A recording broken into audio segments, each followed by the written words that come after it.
You guys might be out there looking to head to the San Francisco Bay Area.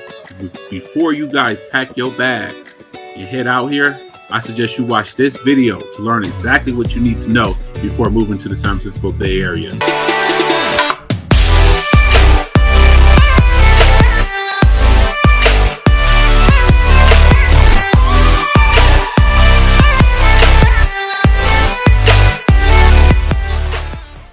If you guys enjoyed these videos on the San Francisco Bay Area and feel like you get a lot from it, don't forget to subscribe, like, comment, share it to a few people. And if you guys looking to purchase or sell in the San Francisco Bay Area, utilize the number below.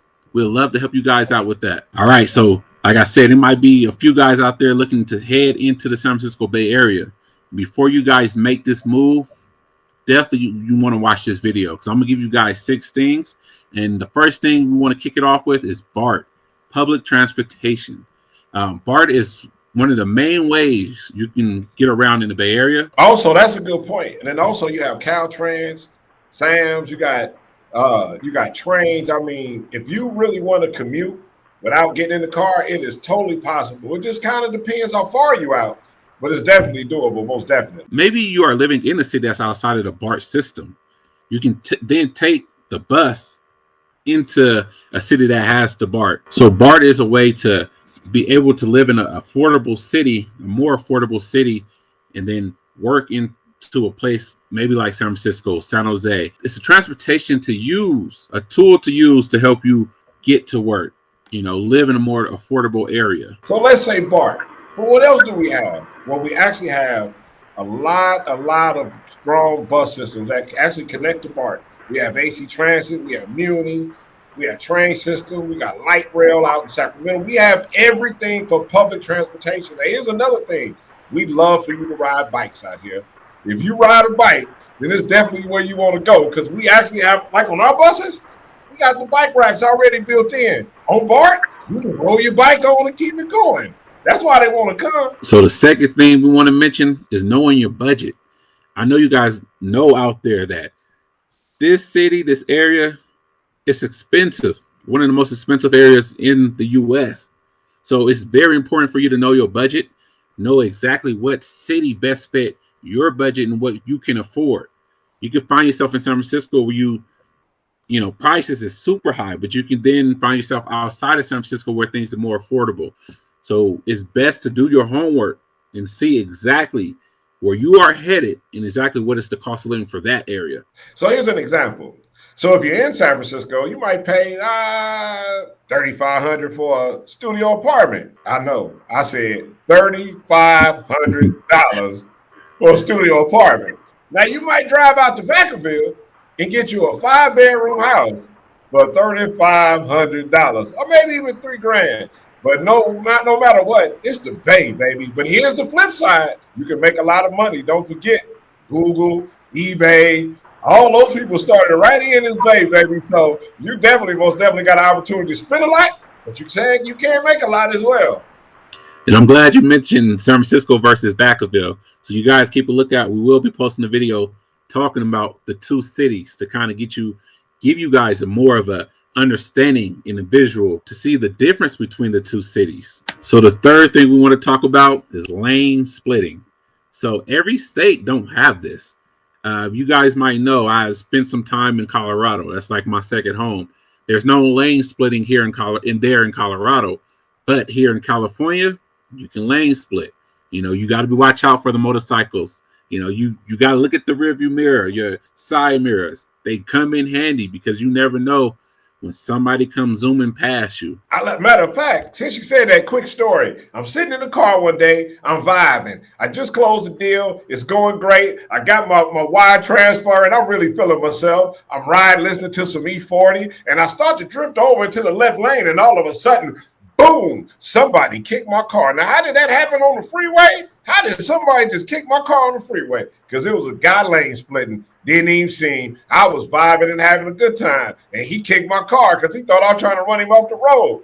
That's lane splitting. You better pay attention. Side view mirrors, rear view mirror adjusted. Yeah, lane splitting is very, very, very highly used in this state.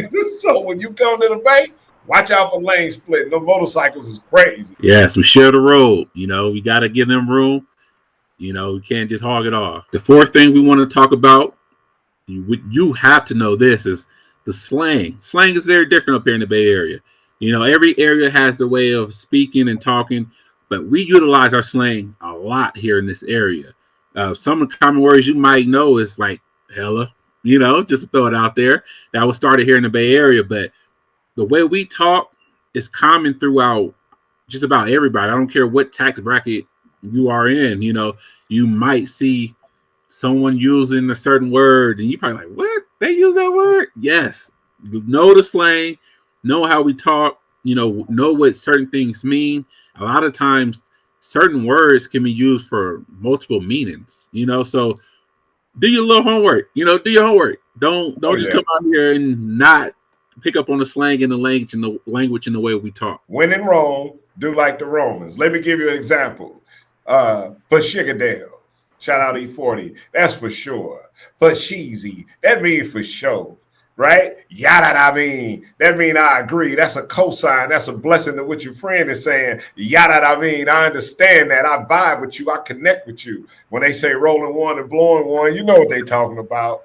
Sticky, icky. Ooh, we California love, baby. So when you come to the Bay and you plan to stay, you got to learn to speak of the natives. If you want to really get in and embrace our culture and what we do here in the Bay, then you got to for sure know that's how we talk. We got kind of like a Southern twang to the base of it because we say y'all and hella.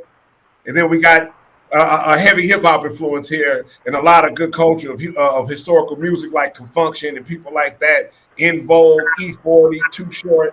So we got a lot of flavor out here, man. So most definitely, get ready. I suggest get your Google game together before you come here and get the Bay vocabulary down pat for Sugadale. Totally agree. Get you, you got to get your headphones on and listen to some E40. Definitely agree with that. So the fifth thing we want to talk about, this is important as well. You guys know California get wildfires. And some of the ways they kind of combat that is power outing. Is common out here. It might be a certain time of the day in the summer, most likely in the summer, that where they cut your power out. Yes, I mean cut your power out. So your phone needs to be charged. You need, if anything involves electricity, you need to get it done and figure it out before they cut that power. It's a very common thing, and you will see it happen multiple. It's not just like a one-time thing. If they go into this phase, it will keep happening throughout the summer. So it's something you got to prepare for. Might need a generator. That might help you. But definitely prepare for them power outing, and it's something that happens here in the Bay Area. Most definitely, we call them rolling blackouts.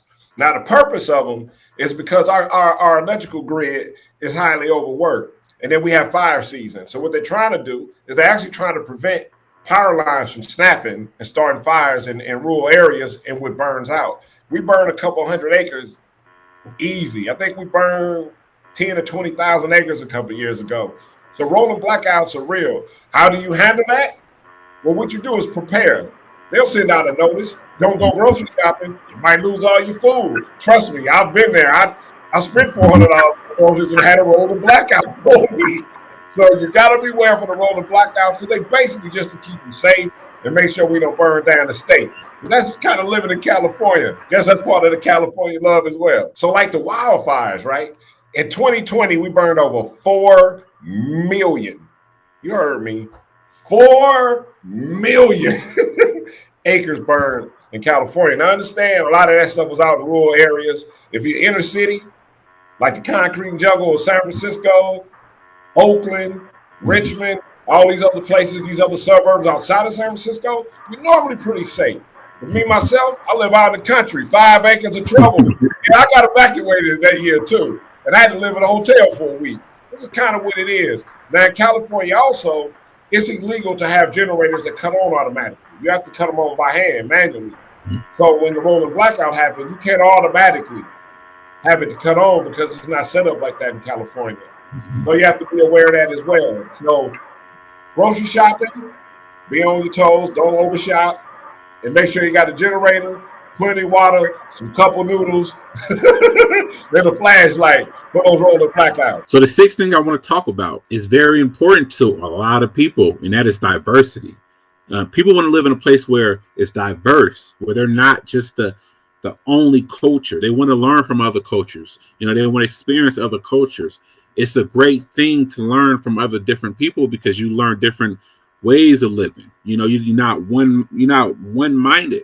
So here in the Bay Area, if you love being around different types of people, you will that's exactly what you're going to experience here. You know, no matter where you're at, for the most part in the Bay Area. You know, if you San Francisco out to the Vacaville's, it doesn't matter because for the most part, you have different cultures that reside there in that area. Man, we got lumpia, we got barbecue, man, we got gumbo, man, we got Indian food, we got Pakistani food, we got poor people food, we got rich people food, we got filet mignon, we got burgers, whatever you want to eat. Our diversity allow our palate to embrace all that opportunity. So yeah, so the diversity here is crazy. So if you like to vibe, let's take it back to the 70s and go to Berkeley and walk up on Shattuck and get a slice of Bondi's pizza for $2. That'll blow your mind right down the street from Cal, Berkeley. Or maybe we ride over to Oakland to Everett Jones and get a nice big, oh my Lord, barbecue. Yes. Or maybe go to Jack London Square. Or maybe we go to San Francisco and get some seafood. Pick your own seafood. Let's get the crab out of the ocean. Lord, this is great. Fish. That diversity is crazy, y'all. So yeah, come on out, man. Come out. We have all type of events, truck wars, cultural events. Like you can literally go in a weekend. You can go to an Indian event and vibe with all the local people, man. And you here to learn about their culture, eat their food. Curry is in the air, man. It is magical. Wherever you want to go here, you can go and have fun with any type of people, man. Even when you go to a comedy club, you might want to go to an improv club and just vibe with certain people that's into that because that's their culture and that's their environment and that's their energy. Or maybe you want to go to Tommy T's and catch some of the hottest, the Chris Rocks, the Lumels, the Earthquakes, some of these people out here, man. So yeah, most definitely diversity here. Man, any weekend you can do anything, man. You can go jet skiing, boat sailing, wine tasting, gamble at the casinos, man. It's endless what we do here, man. And we love learning each other's culture and the ins and outs, what makes us special and unique. So, yeah, if you like diversity, this is the place, man, most definitely. There you guys have it. We gave you guys 6 things you should know before moving to the Bay Area. I hope you guys enjoyed that and got a lot from it. Once again, if you're looking to buy or sell in the Bay Area, utilize the numbers below. And we will make that happen, man. We out here in these streets. We know this community. We live in it. We was born in it. We raised in it. We embraced it. And it's a great place, man. You come to the Bay, get ready for the fall, get ready for the fun, get ready for the sports, get ready for the earthquakes, and get ready to enjoy yourself and be happy, man. Because at the end of the day, it ain't nothing like the Bay. Yeah, you have a good one. Later.